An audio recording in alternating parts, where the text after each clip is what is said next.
Hi all, thank you for joining me in today's video. Today I'm going to discuss a slightly different topic, and it's a topic of a ransomware group that I recently became aware of in my professional life, and I had to do some research and some digging into it, and I thought it's a good idea to share what I learned with all of you. It may help you to protect your organization just a little bit more. This is going to be a slightly longer video, and I should say I'm breaking it up into two parts, because in the first part I want to show you the method that this gang uses to compromise your network, and in the second part I'm going to go over some of the IOCs or indications of compromise, so you have some tools available to you in order to detect and prevent the spread of this malicious software. So with that, let's get started. So what are we going to cover today? The topic for today's discussion is a new ransomware group. Well, they're not that new. They've been active since June of 2022. They're referred to as BianLian, and this information was just released in CISA's report. They are actively exploiting critical infrastructure in the United States and Australia, amongst other places. So I thought this would be a good opportunity to give a brief introduction on to who this group is and who their targets essentially are, how they gain initial access into your network as the first part of the initial compromise, how they deploy the command and control tools in your network so that in the later steps they can establish persistent and accommodate the lateral movements. They also deploy some techniques referred to as defense evasion. This is to bypass certain security controls that you may already have in place, followed by discovery. What I mean by discovery is not you as a network manager or the security manager discovering a threat, but rather the threat discovering your network and scanning for other vulnerable devices and services that they could potentially exploit. There is, of course, a credential access. These all ties into the lateral movement and establishing persistent. So if you follow the chain command, all of these topics should be somewhat familiar to you. Following a credential command, establishing persistent and lateral movement. So of course the goal here is to move from a endpoint, for example, a Windows 10 machine as an example, into a file server or into your server environment. And establishing persistence is also very important because they need to be able to get back to the system they exploited even after it's been rebooted.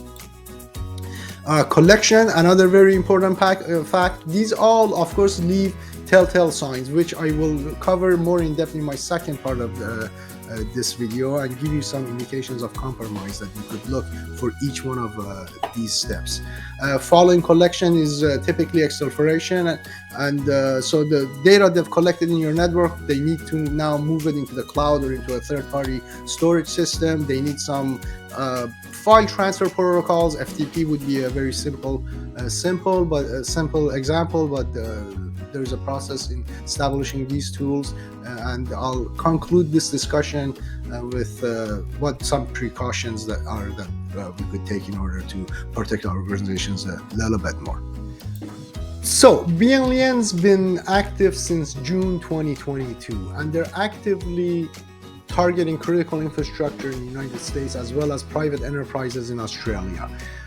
This is one of the main reasons why I decided to make this video, is because they are indeed targeting critical infrastructure, and that impacts all of our lives in North America. So this interferes with our day-to-day activities, and if there's anything we can do to share this information and help other organizations secure their infrastructure, well, then we've done a good deed for all of us. So let's now look at how they gain initial access. It has been reported the main method of gaining initial access is through legit compromised RDP accounts.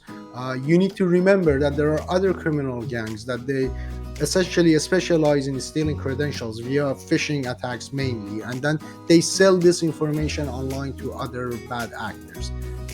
Or if they're really interested in your organization, they will craft very sophisticated phishing emails and target individuals in your organization so that they can gain that initial level of access. Now let's look at how they operate, how their command and control operates.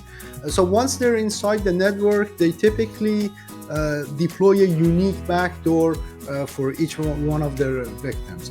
A little bit of a good news is that there has been a software that's been reported, that's been identified, that is used to deploy this code. So there's a hash associated with the tool, and you could potentially block it at your network edge or on your endpoints, your antivirus endpoint protection software.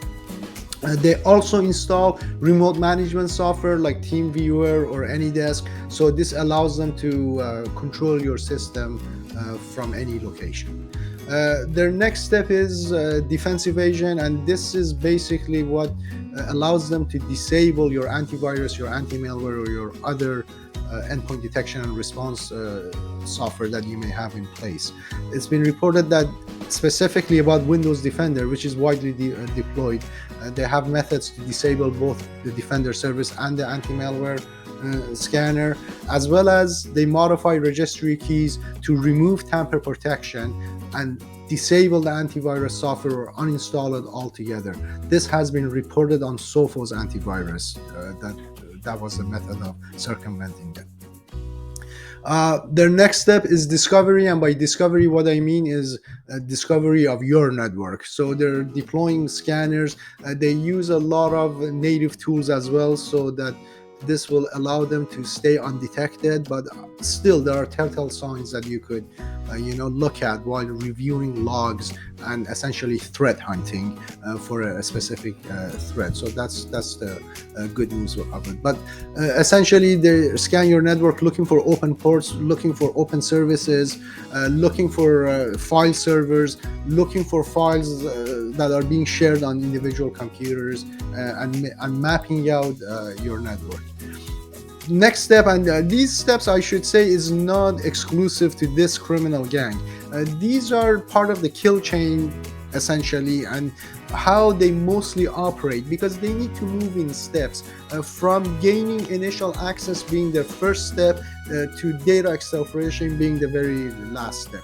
So in between they need to follow a process essentially to enhance their credentials and laterally move within your network till they can get to the crown jewels of your organization. So they obtain credentials from local machines and memory to move through the network undetected. A lot of times they use RDP or brute force for RDP passwords and look into other RDP vulnerabilities.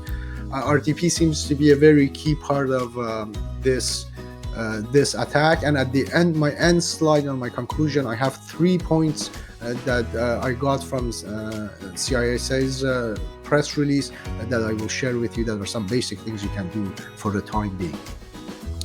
Persistent and lateral movement. As you may already know, they need persistence so they can always come back to that machine even after it's rebooted, and lateral movement because the first point of entry for them may be a very low level machine, so they need to be able to escalate their credentials till they can reach, like a domain admin would be ideal, and try to use that credential to move from system to system. They also manipulate user accounts as well as manipulate your firewall rules.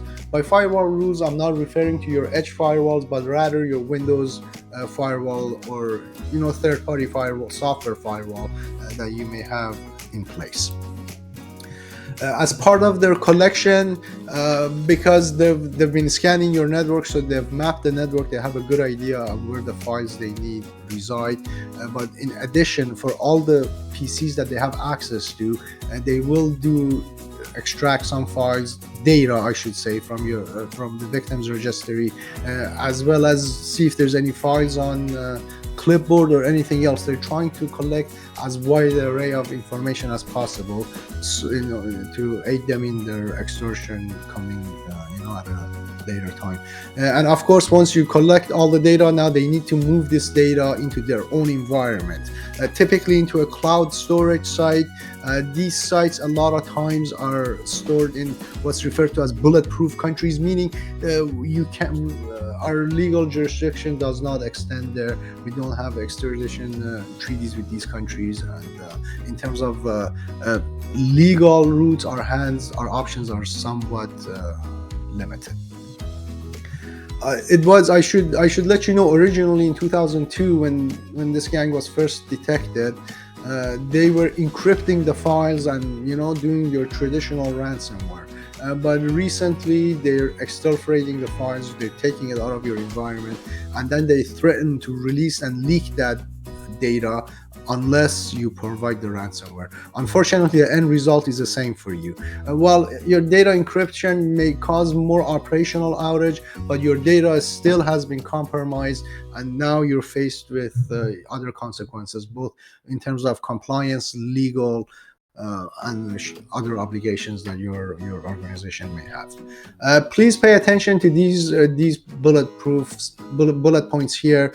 They can help you right now. Like I said, in the next video, we will discuss some IOCs to see what are some of the file hashes you can look for, what are some of the methods that are used and the tools are used, how you can find if RDP is running from memory, because that's one of the methods they use so that they stay undetected by endpoint detection and response software.